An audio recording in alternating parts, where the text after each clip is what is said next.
Ah, les devoirs avec un enfant atteint de TDAH, ça finit souvent en cris, en pleurs ou en abandon. Tu n'es pas seul et l'Ayurveda peut vraiment t'aider. Le TDAH, ce n'est pas seulement de l'agitation, ça touche aussi la vie scolaire et le quotidien. Difficulté à rester concentré, désorganisation, perte d'objets et souvent beaucoup de frustration au moment des devoirs.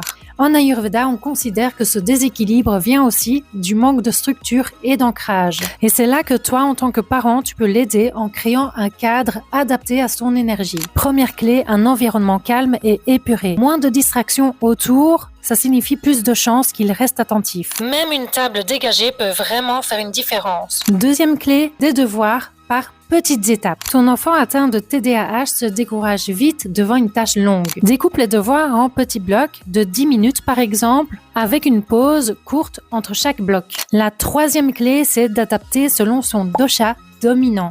Un enfant Vata a besoin de repères clairs. Note avec lui chaque étape sur une feuille et cochez ensemble quand c'est fini.